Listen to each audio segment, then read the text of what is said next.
Prince William faces a challenge, one that has been looming over him for years. He must step out from his brother's shadow, a shadow that has grown larger with time. Prince Harry, with his undeniable charisma and modern approach, has captured the world's attention effortlessly. William, in contrast, is often seen as cautious, adhering to tradition and royal protocol. Critics whisper that he borrows from Harry's playbook, trying to emulate his brother's success. They point to William's attempts to connect with the public in new ways, ways that seem inspired by Harry. These attempts, they argue, lack the authenticity that Harry naturally exudes. William, they say, is following a path Harry forged, rather than creating his own. The question remains, can William find his own way, carve out his own identity? Can he establish his own identity within the monarchy? The comparisons to Harry are inevitable and constant. Brothers, so close in age, thrust into the spotlight from a young age, but their paths have diverged significantly over the years. Harry, the spare to William's heir, has embraced a different role, one that challenges the status quo. He has challenged convention, pushed boundaries, and redefined what it means to be a modern royal. William, bound by duty and tradition, appears hesitant to follow in his brother's unconventional footsteps. This hesitancy has drawn criticism from both the public and royal watchers. Royal watchers, like Tina Brown, have noted William's struggle to define himself in a rapidly changing world. He is, they argue, caught between two worlds, the old and the new. The weight of history rests heavily on his shoulders, yet the future demands a different kind of royal, one that can bridge the gap between tradition and modernity. The small royalty interview was a turning point. William's attempt to appear relatable backfired. Royal reporters scoffed at the carefully crafted image. It felt inauthentic, a pale imitation of Harry's candid style. Tina Brown, a keen observer of the royals, voiced what many were thinking. William's efforts smacked of desperation, a clumsy attempt to emulate his brother's success. The incident highlighted a growing problem. William's attempts to modernize the monarchy felt derivative. He was copying Harry's homework, not writing his own. The public noticed the similarities. William's increased focus on mental health, a cause Harry championed, raised eyebrows. His forays into digital media, mirroring Harry's social media savvy, felt calculated. Even his charitable endeavours seemed to echo his brother's passions. The parallels were too obvious to ignore. William, it seemed, was following a well-worn path, not forging his own. The monarchy is at a crossroads. Tradition and modernity are in constant tension. William must navigate this delicate balance. He is the future king, the guardian of centuries-old customs. Yet the world is changing. The public demands a more relatable, approachable royal family. Harry, with his informality and willingness to embrace change, seemed to understand this. William, however, appears torn. He is acutely aware of his duty to preserve the institution, but he also recognizes the need to evolve. The danger lies in mimicking, not innovating. William's attempts to modernize, while well-intentioned, often lack originality. He risks becoming a caretaker, not a visionary. The monarchy needs a leader who can bridge the gap between past and present.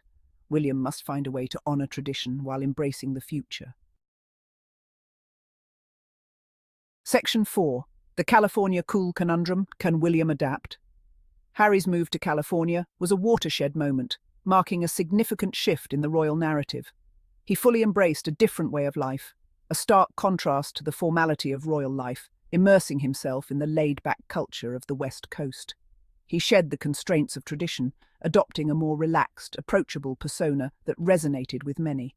This California cool resonated with a global audience, capturing the imagination of people worldwide. Harry, it seemed, had cracked the code of modern royalty, blending his public duties with a fresh, contemporary approach. He seamlessly integrated his charitable work with advocacy and business ventures, creating a unique and influential platform that extended beyond traditional royal boundaries. William, bound by duty and protocol, cannot easily replicate this approach without compromising his role. He faces the challenge of connecting with a younger generation while upholding the traditions of the monarchy, a delicate balancing act. Critics argue that he needs to find his own version of cool, one that aligns with his personality and role, rather than mimicking his brother. Blindly copying Harry's style would ring hollow and further cement the perception of him as a follower, not a leader. William must carve out his own path, one that honours tradition while embracing modernity. Section 5. Finding his voice. The need for a unique identity. William needs to define himself, Tina Brown once remarked, highlighting the urgency of the situation. He cannot afford to be a mere echo of his brother.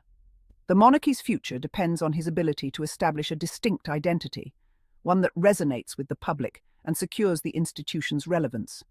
He possesses the intelligence, compassion, and dedication to succeed. But he needs to harness these qualities into a unique and compelling persona. This requires introspection and courage. He must identify his own passions, his own vision for the monarchy's role in the 21st century. What causes does he genuinely care about? What kind of leader does he aspire to be? These are questions only he can answer. The answers will guide him in crafting an authentic and impactful path. Section 6. Beyond mimicry. A blueprint for William's evolution. To escape his brother's shadow, William needs a clear and well-defined strategy. He must move beyond mere mimicry and forge his own unique path. This involves several key steps that are crucial for his evolution. First, he needs to identify causes he's genuinely passionate about and committed to. Not just causes Harry supports, but issues that resonate with him personally and deeply. This will bring authenticity and sincerity to his work. Second, he should leverage his platform to champion these causes in a way that reflects his own style and personality. He doesn't need to be California cool, but he can be approachable, relatable, and forward-thinking in his approach. Third, he needs to be bolder and more visionary in his outlook for the monarchy. What kind of institution does he want it to be in the 21st century and beyond? How can it best serve the people and adapt to modern times? By answering these profound questions, William can begin to define his own legacy and make a lasting impact. Section 7. Conclusion: a legacy in the making. The comparisons to Harry are inevitable, but William's success hinges on his ability to carve his own path. He can't simply copy his brother's homework. He needs to write his own story. This requires him to move beyond mimicry and embrace his own unique strengths. By doing so, he can secure his own legacy and ensure the monarchy's continued relevance in a rapidly changing world. Thank you everyone for watching the video, and let's show some love by subscribing and sharing the video. Remember to leave a comment. Thank you. I'm your loyal host, Kelly.